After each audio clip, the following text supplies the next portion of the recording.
Hi guys, and welcome back to this second part of my tutorial series Blender to Nuke. It's a part of my biggest series Blender for Production, in which I want to show you on my YouTube channel how to use Blender in production pipelines for indie studios, but also for bigger pipelines.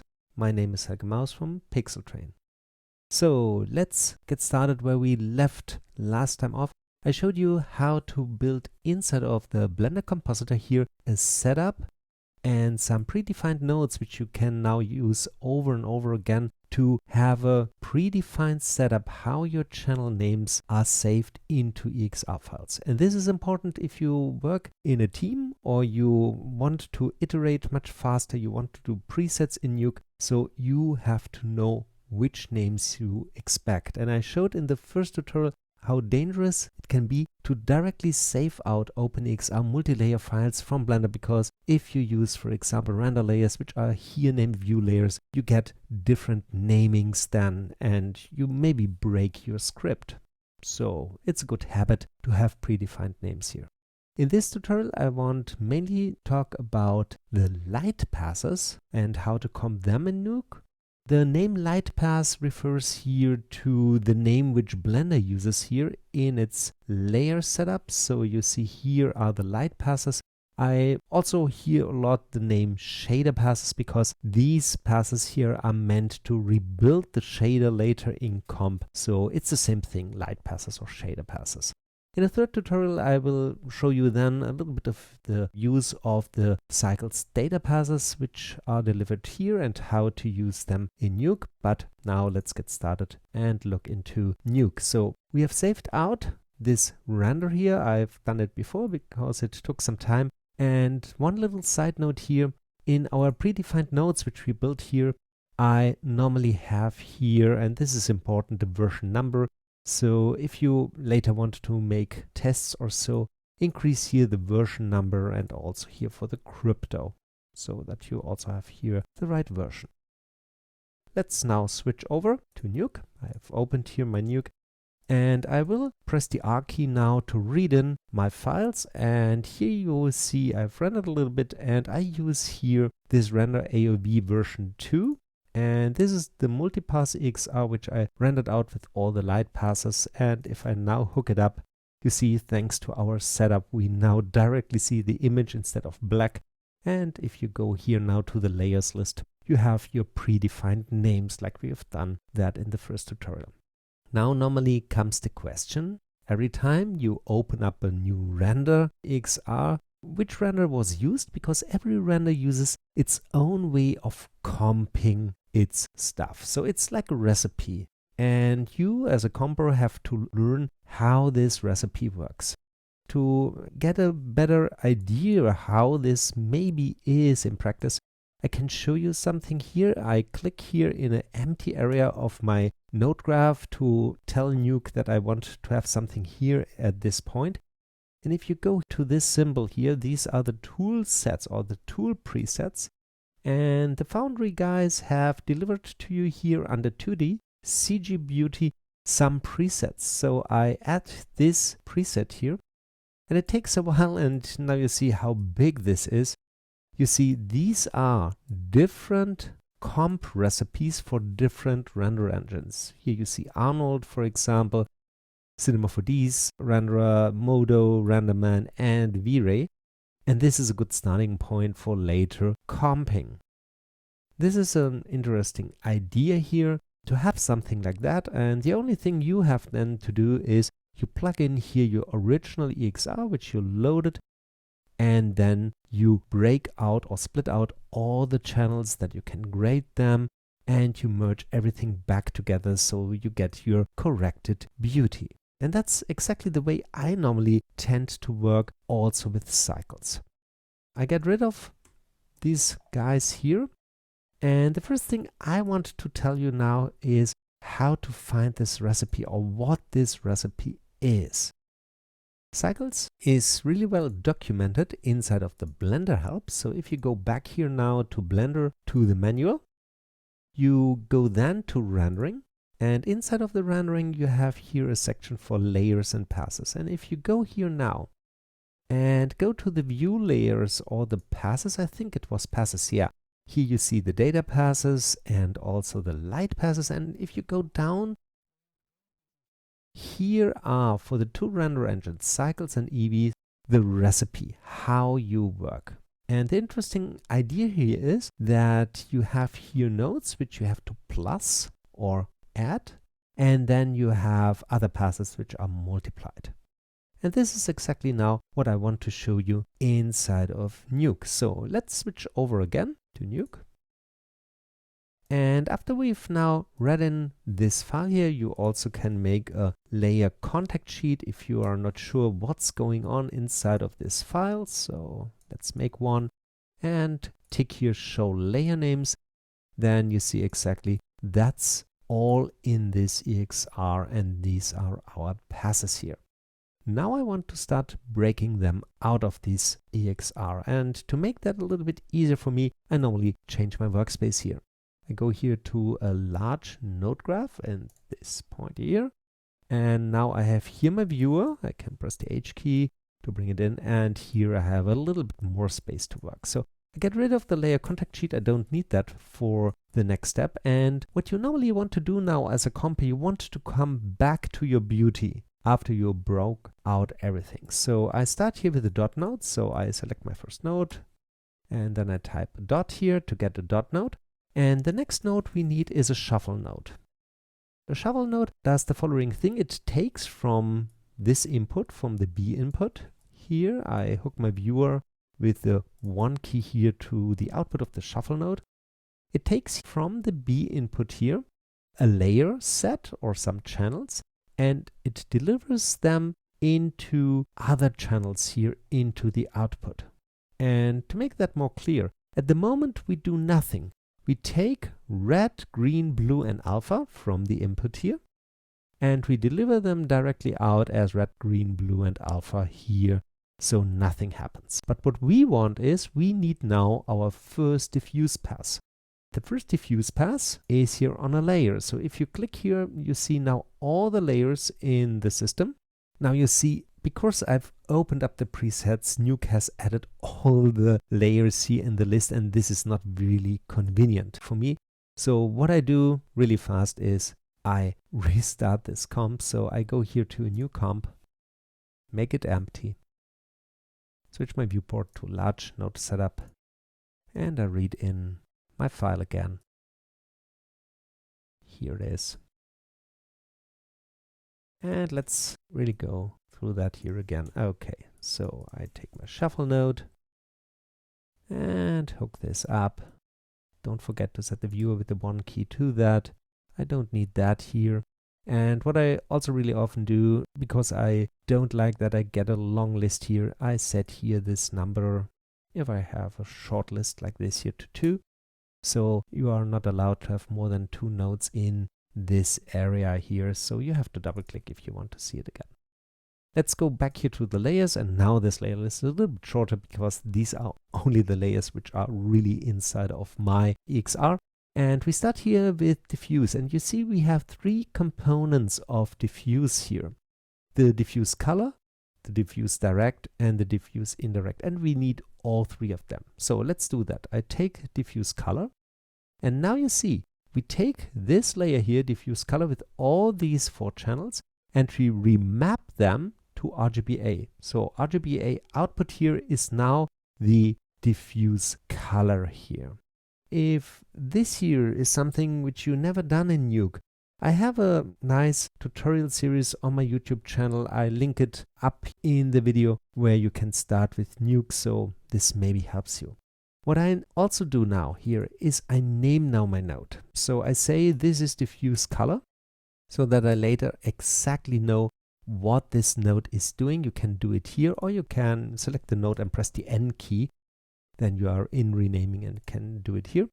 And another thing which I do for demonstration purposes is I go to the node settings and I tick here the postage stamp so that you get an image how this here now looks.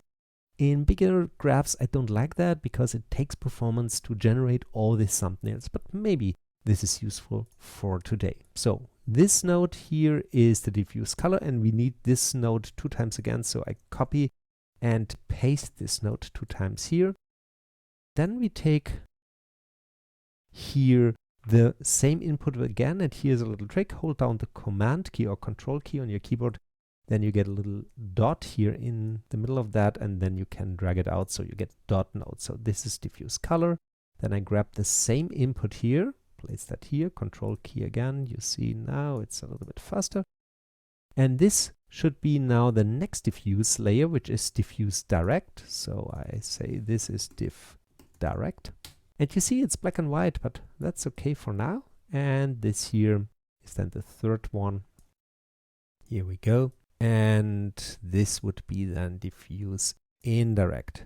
And I've forgotten to double click here. So we have direct, indirect. Here we are. So this was indirect. And this was direct. And this was color. Hopeful. No, this is still. This is direct. This is indirect. Name and layer is now the same. Perfect. Now we have these 3 layers. And if you look into these layers, they look a little bit strange. Because if you look into diffuse direct, you see that in cycles, this here, the diffuse reflection, which you find here on the dielectric object here and also on the floor here, seems to have no color. The only thing which I see here colored is the emission object here, but the rest here is everything is gray. So this is the direct hit of the ray without the color of the object itself. So it's only the lighting information which this object gets. So if you have colored lights, in our case the light was neutral, but you had a little bit of light here through this emission object, you see that this is the only color you get here. If you go to the indirect, this is the GI, so the bounce light, and this is more colorful because now all the objects which contribute to these reflections are bringing colors, but still not the surface color of the objects themselves. It's only the color of the bouncing light. So the color of the objects themselves is only stored here in diffuse color. So now we have to combine that. And there's a rule for comping, which means if you want to combine light, you have to add the light together because we have an additive system for light. And add is named inside of Nuke plus, and that's exactly the merge operation we need here. So we first bring these 2 streams together with plus. What you can do is you can go here and search for a merge node. That's one way of doing that, and then you hook them up. Another way would be press the M key here. You get a merge node and you have 2 inputs. And the third way, if you exactly know which input is which later, you can make the following thing. Select the first node, hold down the shift key, select the second node, and then press the M key, and you will see that in exactly this order here, the merge node is connected and generated for you. Let's hook this up, and you see it's still not correct. Why? Because the merge node here needs the right operation, which is here. It's over at the moment, and we have to plus now these 2 together so that the light is combined. And if I now select the node here and press the D key like disable, you see what it's doing. Yeah. Now at the moment we only see the indirect. If you bring that together, it looks like this. So no surface colors, only the colors of the lights here. Now we have to add this color here. And to do that, we need another merge. So M key again. And now we can talk about these 2 inputs. Like I've said in my basic tutorials about Nuke, I told you that B is the background, the stream which delivers all the layers, and A is always the stuff which comes additionally to that. So what I normally want to do is that the diffuse amount with the colors is B, so it's the background. And this here is something which I want to bring additive to it. So this would be maybe something like this here. And now I go here. You see we are back in over, which doesn't do our job. But what we now want to do is we say, yeah, we want now that these colors here are shadowed by these colors here. And this is the second operation. If you want to bring light together, we add. But if we want to generate shadowing or things like shading, we normally have to multiply. And that's exactly in the recipe of cycles. So this thing here needs to be multiplied with this light information. And maybe it helps you for your head. You see, in this light information, you see shadows here. Areas which are a little bit darker because they don't get so many light. And if you want to bring these shadows into an image, you have to multiply them.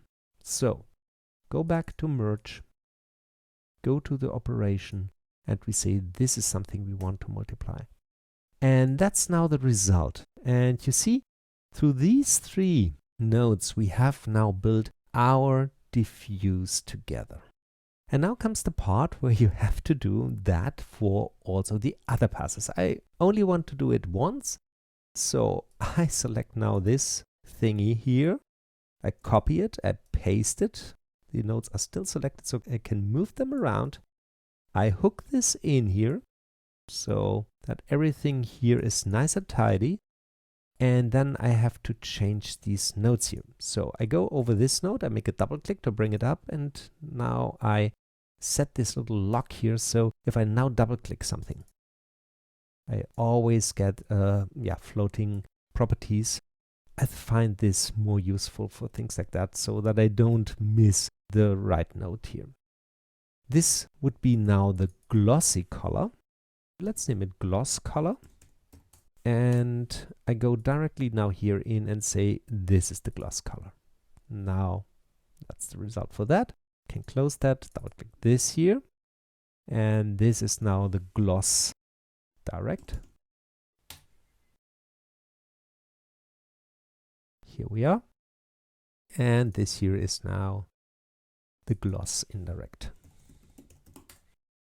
And we go here and say this is gloss indirect. Okay, let's analyze again. The gloss color works the same like before.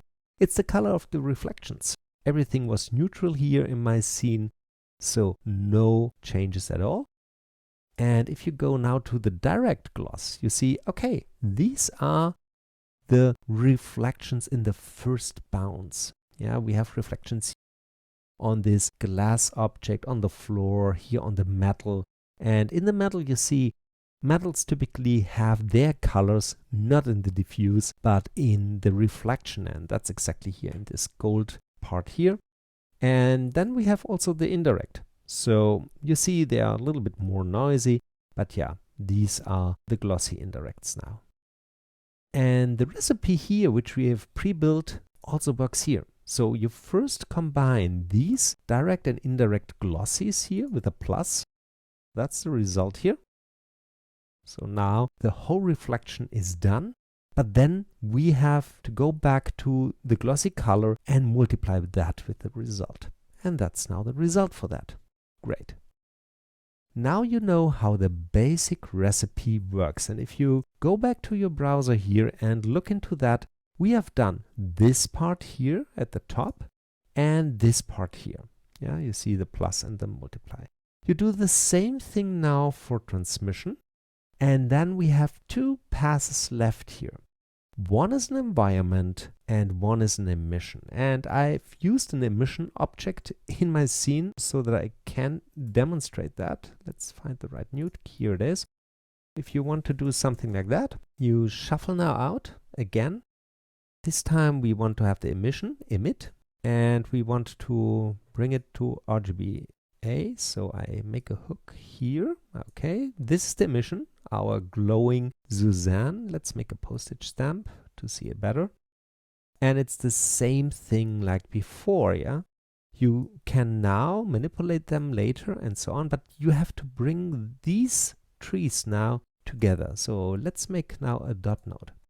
And the question is how to do that. The result of that here, I make a dot node again and place it here. This here was the diffusion. Okay. Then we had this result here. Dot node again. Here we go. This was everything which is glossy. And this here is the emission. Like I've said, we have some more passes, but you see it in the recipe, so we don't need to do that now. Now you have to bring these together. And in cycles, the recipe here is also really, really simple. You see all the passes which you bring here in are plussed together. Let's do that. Here we go. So I merge now, press the M key. And we say, okay, we want always to start with the diffuse. Yeah, so background here. And this is the thing we want to add to it additionally. So let's go here to the glossy. Make this maybe a little bit nicer. And this is the result for now. You see, glossy wins. Yeah, because it's over it. So let's go here and say plus again. And now you see that's the result. So if I now enable and disable it, you see, yeah, we come really close to our result which we had in the beauty. Let's do one additional thing. So another merge node added here now. Go here to plus again. Let's see, we can close. And we want to have the emission here. So I bring it over and bring it in here. Now you see, that's the result. Like I've said, we have a little bit more stuff to do. The transmission is still missing. So same recipe here, like that here. And we also have an environment going on here. And you see, this takes some time. If you're in production, this is really ineffective to do this over and over again. And due to the fact that we have defined how our channel names are named inside of Blender through our first setup, which we've done, we can have that here now much, much faster. Let's switch our workspace back here to compositing. And I throw away our work here. So I say goodbye to all of that. Okay. And now I show you something which I've stored here. If you go now here to my presets, you see there's a preset which is named pixeltrain cycles back to beauty. I click that. And it takes a while, and now you get something like that here. So you see, this is the same node graph which we built before, but I stored the node graph then after I've built it once as a preset inside of Nuke. You see here, there's the input. I hook this up now here. And now you see every node is filling here up because the node names, or better to say the layer names, will never change due to the fact that we have done this here inside of Blender directly. And now we can take a closer look here again. Let's switch to the large node graph again. So this was the diffuse work. You see I have a little bit more space here. We need that in a moment. So this is the diffuse. Then here are two passes which are shuffled out. You can have an additional shadow pass, which looks like this here, and a AO pass. And I normally render them out from cycles and I deliver them over here. You have seen that here in my list that I have a shadow pass here, and I denoised it in my last tutorial so that it looks a little bit nicer. And here's the AO pass.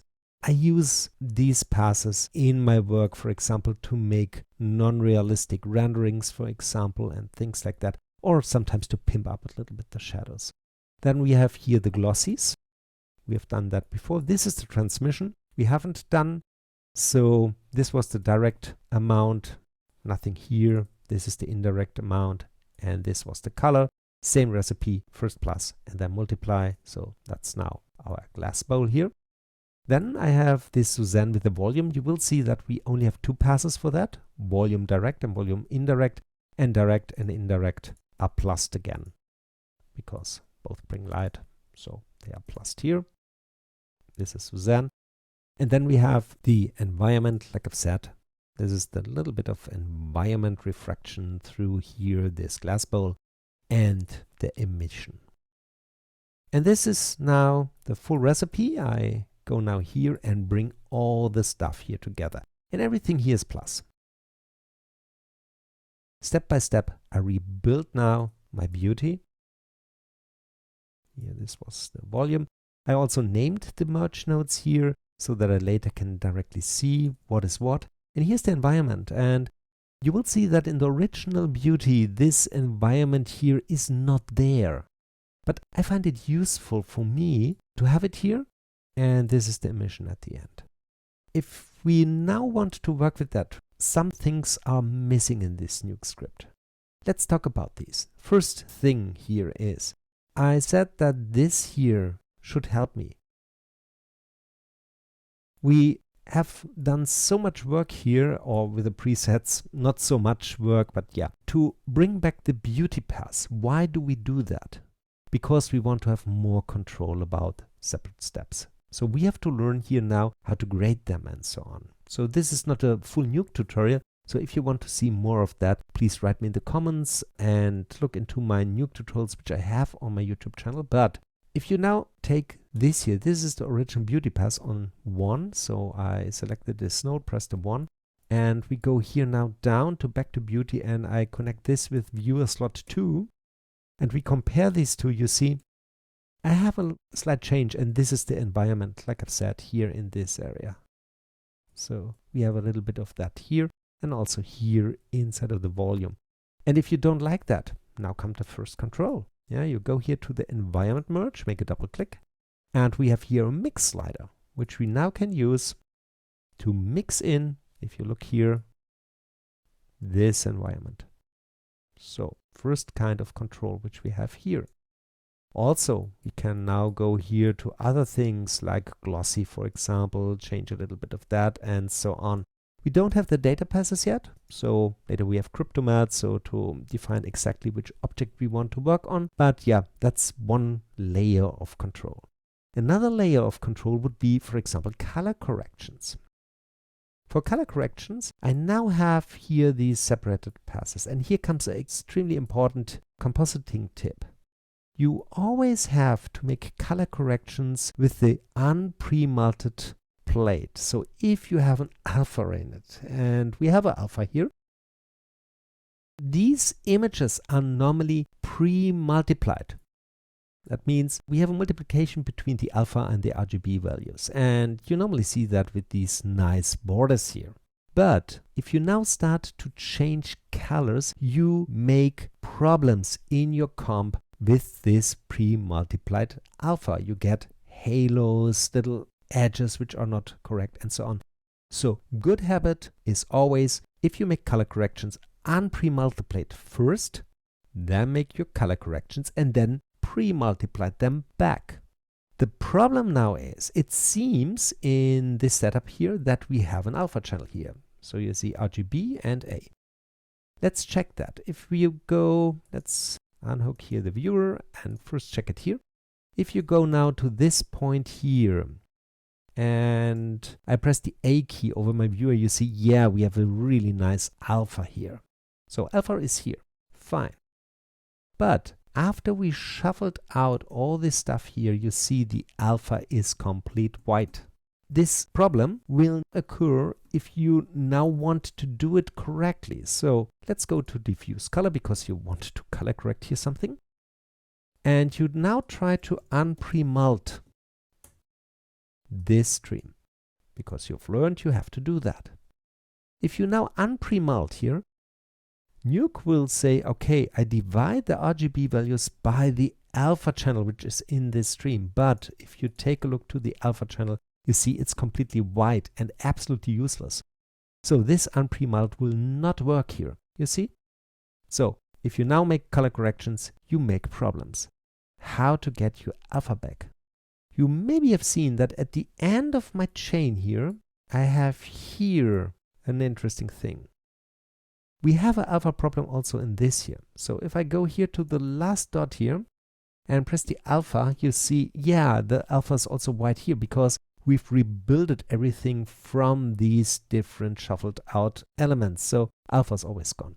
And a typical solution for that in many composites I see is you use a copy node here.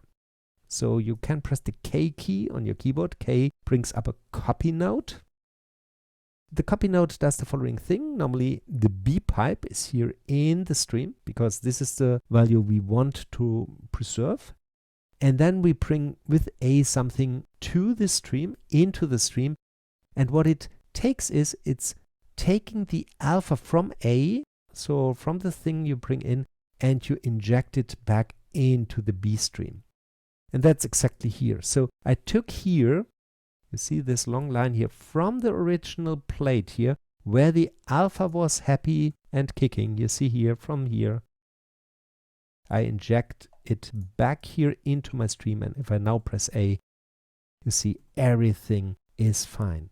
And you can do now the same workflow like that here for your color correction. So before you un-Premult, and you see I have a little bit more space for that here, you first have to inject the alpha which you want to use. Otherwise, the un-Premult node will not work. So I press the K key, place the copy node inside of that, and now I have to grab from somewhere an alpha. And that's the reason why I have this long line here, because this is the original stream, and here is the alpha which works. So what I do here is I take my A pipe and I bring it up here to this stream. Now it can copy from here the alpha into the B stream here.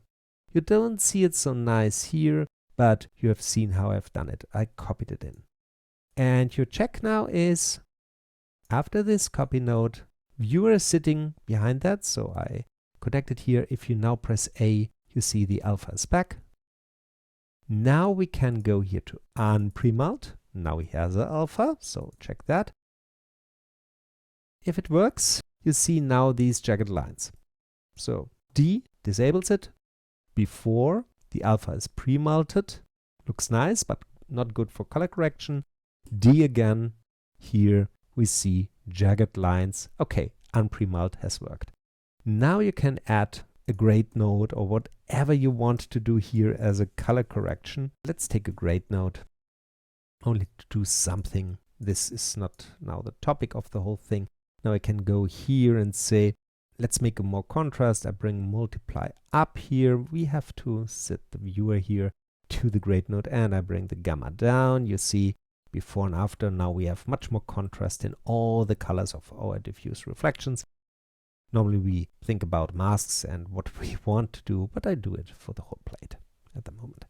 And then we have to go back here to the Premult, because this is the thing the merge node needs. Yeah, remember in my Nuke introduction. So we Premult this again with our alpha, which is still there. And now we are back in this world. We have no artifacts in our work here, and that's the normal way you work. So that's the reason why I have a little bit of space here. You can also store these additions here into your preset, but yeah, I don't need it for everything, so it's only a starting point.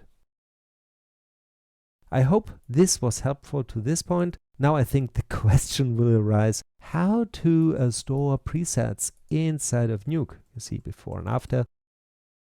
This is extremely easy. If you have built a node setup which you are happy with, for example, like this here, or only a part of that, let's do it with this part.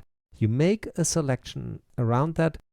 So what I normally do is I make a dot node here at the start, so I can directly start at some point, but yeah, not so important for now.